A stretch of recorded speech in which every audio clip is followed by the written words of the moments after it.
In the following arrangement, the system is initially at rest. The 5 kg block is now released, assuming the pulleys and string to be massless and smooth. If the acceleration of block C is x upon 10 meters per second square, then find the value of x. Okay तो इस type के problem को solve करने के लिए ये relation देखना है, तुम्हारा ये पुली है और यहाँ पे तुम्हारा ऐसा कि ये स्ट्रिंग्स के साथ अटैच्ड है, ये तुम्हारा हो गया पॉइंट x और ये तुम्हारा हो गया पॉइंट y, ठीक है। और ये पुली जो है, अगर ये पुली तुम्हारा मूव कर रहा है with an acceleration of p metres per second square, तो इसके साथ साथ ये पॉइंट और x और y जो है, ये दोनों पॉइंट्स ये भी तुम्हारे मूव कर रहे होंगे, तो इनका रिस्पेक्टिवली जो जनरल रिलेशन है that can be written as 2p is equal to x plus y, where p is the acceleration of pulley, x and y are the accelerations of these points respectively. तो इस case में देखो ये जो block है इसके लिए देखते हैं, ठीक है। यहाँ पर ये तुम्हारा ब्लॉक है, ये तुम्हारा पॉइंट ए है, ठीक है, ये तुम्हारा पॉइंट ए है जिसपे नीचे की तरफ एक्सेलरेशन है ए, ठीक है, ये तुम्हारा पॉइंट ए है जिसपे नीचे की तरफ एक्सेलरेशन है ए, ये तुम्हारा पॉइंट बी है जिसपे तुम्हारा एक्सेलरेशन है 0, ठीक है। और ये जो पुली है, ये पुली नीचे की तरफ मूव कर रहा है विथ एक्सेलरेशन p, तो इसके लिए अब इक्वेशन लिखें तो 2p is equal to A plus B, और देखो यहाँ पे क्या है, b इज इक्वल टू 0 है, ठीक है। तो यहाँ पे b 0 है, तो बेसिकली क्या हो जाएगा कि 2p is equal to a, तो basically acceleration of pulley is equal to acceleration of pulley p is equal to a upon 2, ठीक है। Acceleration of pulley p is equal to a upon 2। तो अब यहाँ पे देख सकते हो कि पुली जब a/2 एक्सेलरेशन के साथ नीचे गिर रहा है, ठीक है, ये पुली जब a/2 एक्सेलरेशन के साथ नीचे गिर रहा है, तो ये पुली क्या करेगा, ये पुली a/2 एक्सेलरेशन के साथ नीचे गिर रहा है, तो ये पुली अपने साथ साथ ये स्ट्रिंग को खींचेगा, ये स्ट्रिंग ब्लॉक सी को खींचेगा, तो ब्लॉक सी पे ऊपर की तरफ एक्सेलरेशन कितना आ गया, a/2, और ब्लॉक ए का एक्सेलरेशन क्या हो गया, नीचे की तरफ a। अब इनमें टेंशन फोर्सेस अगर बना लें, ये t और t हो गया, यहाँ पे आ जाएगा तुम्हारा 2t और यहाँ पे तुम्हारा हो गया 2t।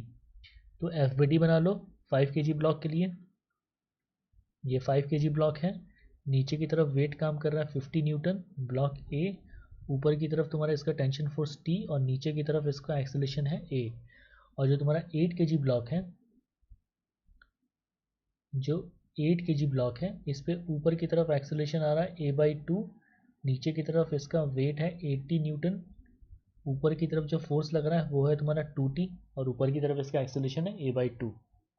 This is your block P। तो इसके लिए इक्वेशन क्या हो जाएगा, that 50 minus t is equal to 5a, this is equation 1। और ब्लॉक B के लिए इक्वेशन क्या हो जाएगा, that 2t minus 80 is equal to 8 into a/2, 8 into a/2 that is equal to 4a, ये तुम्हारा हो गया इक्वेशन 2, ठीक है। अब जो इक्वेशन 1 है इसको दोनों तरफ 2 से मल्टीप्लाई कर दो, multiply both sides by 2 in equation 1, तो क्या हो जाएगा 100 minus 2t is equal to 10a, ये तुम्हारा हो गया इक्वेशन 3, ठीक है। नाउ फ्रॉम इक्वेशन, ठीक है, फ्रॉम इक्वेशन 2 एंड 3 क्या लिख सकते हैं, तुम्हारा 2t माइनस 80 इक्वल्स 4a, और 3a के लिए लिख सकते हैं यहाँ पे 100 माइनस 2t इक्वल्स 10a, ठीक है, ये तुम्हारा 100 है। तो यहाँ पे देखो प्लस 2t और माइनस 2t कैंसिल हुआ, यहाँ प्लस 100 माइनस 80 तुम्हारा क्या हो जाएगा 20 is equal to 4 plus 10 14a, तो a तुम्हारा क्या हो जाएगा यहाँ पे 10 upon 7, sorry a is equal to 10 upon 7 metres per second square. अब देखो acceleration of block C is equal to a upon 2, ठीक है। तो अब फाइनली देखते हैं दैट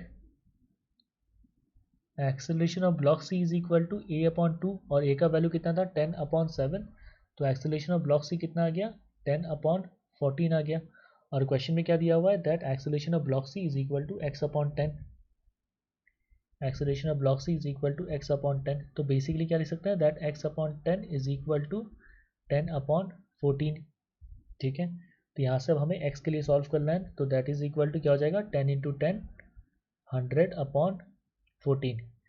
ठीक है, तो इसका वैल्यू तुम्हारा क्या हो जाएगा 7×4 = 28, 7×1 = 98, 2 पॉइंट यहाँ 0 आ गया तो तुम्हारा 0.1 समथिंग। ठीक है, ठीक है 7.1। तो बेसिकली x का जो वैल्यू है दैट इज इक्वल टू 7। ठीक है, थोड़ा सा अप्रॉक्सीमेट करके लिख रहे हैं 7.1 इज बेसिकली इक्वल टू 7। तो इसका करेक्ट आंसर है आंसर इज इक्वल टू 7।